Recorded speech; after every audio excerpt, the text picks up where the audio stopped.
खास मेहमान हैं जिन्होंने ये पूरा जो हमारा ओपिनियन पोल है रूबिका उसको एक शक्ल दी है। और इनका जो सैंपल साइज है 1,18,000 से भी ज्यादा सैंपल साइज है, तो आप समझ सकते हैं कितना बड़ा ये मेगा ओपिनियन पोल है। और सीपीआई के विवेक श्रीवास्तव जी हमारे साथ हैं, लेकिन सबसे पहले प्रेम शुक्ला जी आपका रुख हम करना चाहेंगे।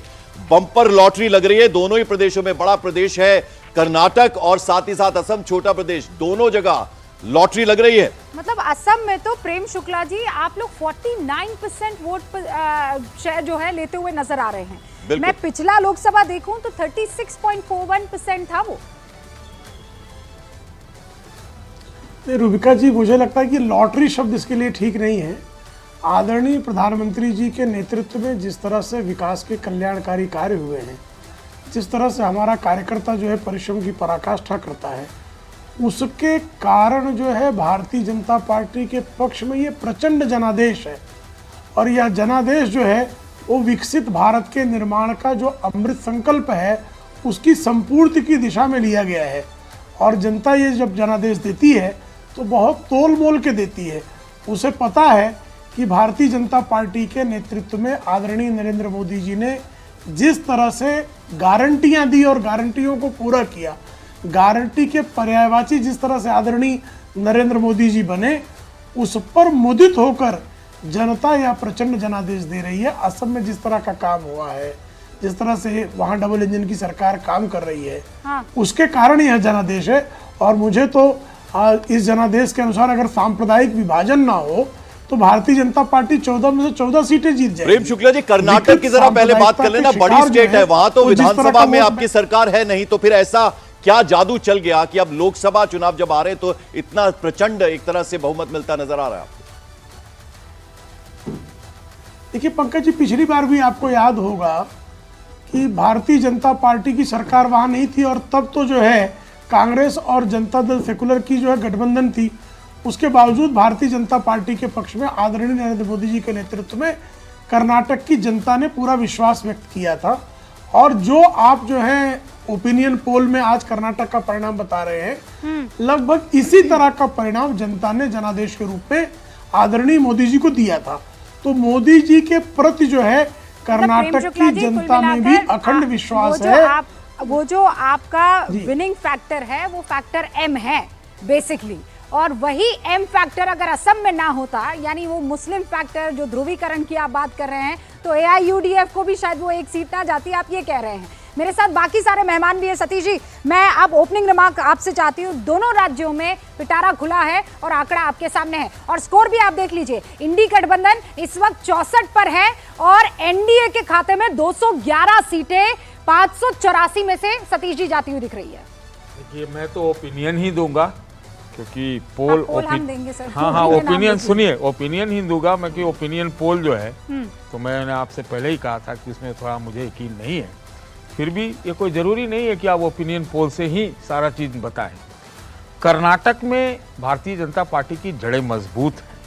वहाँ कांग्रेस की सरकार वो विधानसभा के स्तर पर है और वो लगता था भी कि हो जाएगा, लेकिन जो देश का चुनाव होगा और दक्षिण का दरवाज़ा है भाजपा के लिए जी, तो वो सीटें उनकी आएंगी। लेकिन जिस प्रकार से हमारी समझ है, वहाँ 3-4 सीटें जो है कांग्रेस पार्टी को भी आएंगी।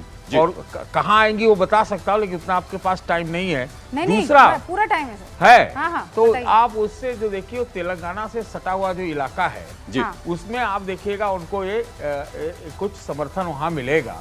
और दूसरा ये है कि जब प्रदेश में सरकार रहती है, हमको लगता है कि वहाँ थोड़ा सा कांग्रेस ऑर्गेनाइज्ड भी है, तो एक आपको रेसिस्टेंस वहाँ पे दिखेगा, ऐसा हमको लगता है। और दूसरी बात जो आपने पूछी है वहाँ का असम का, हम तो यहाँ मानने के लिए तैयार हैं आपकी बातों के हिसाब से भी वहाँ पोलराइज्ड इलेक्शन जैसा स्थिति है।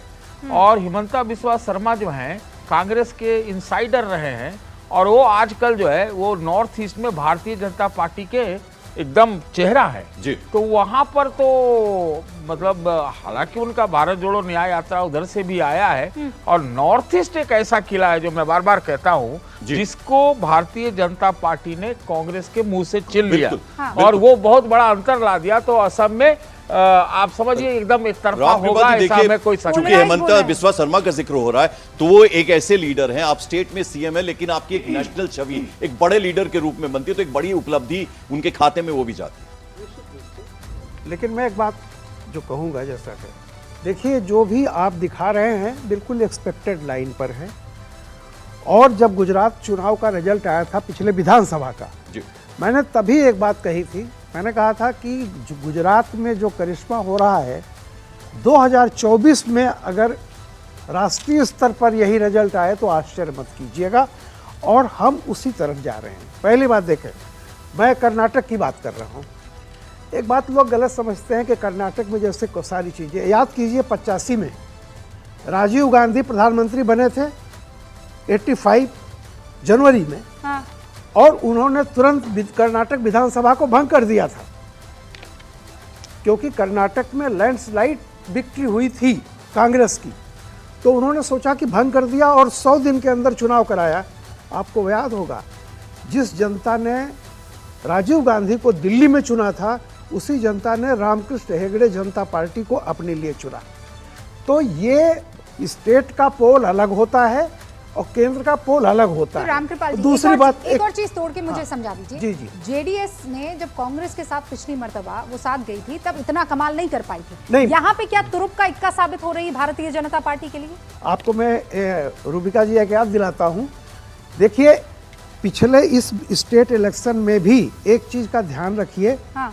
कि बीजेपी सत्ता में नहीं आई, लेकिन बीजेपी का वोट परसेंट इंटैक्ट था विधानसभा में। 51.74% था। तो हो क्या गया कि जैसा मैंने, आपको याद होगा, आपके ही एक सवाल के जवाब में तब उस दिन जिस दिन रिजल्ट आ रहे थे, मैंने कहा था बिल्कुल कि ये जो मैसेज है कर्नाटक का, ये क्षेत्रीय पार्टियों के लिए एक बहुत बड़ा सदमा होगा जी, क्योंकि पहली बार ऐसा हुआ था कि माइनॉरिटी वोट जो है इनफैक्ट मुझे वो उसका जवाब जाकर भी के, याद है रामकृपाल जी, तब मैंने कहा था ये मॉरल विक्ट्री यहाँ पर नहीं चलेगी कि वोट परसेंटेज जो नहीं, है, नहीं, बिल्कुल सही है। वो बात मुझे याद है जी, जब जी। हमने कही थी। लेकिन रूबिका अभी देखिए, ब्रेक लेना है। बातचीत का सिलसिला जारी रहेगा। खास मेहमान हमारे साथ बने हुए हैं, जेडीएस के मनीष कुमार भी हमारे साथ हैं, उनसे हम बात करेंगे। लेकिन ये mega opinion poll news 18 India पर जारी रहेगा। एक छोटे से ब्रेक के बाद फौरन हाजिर होगा।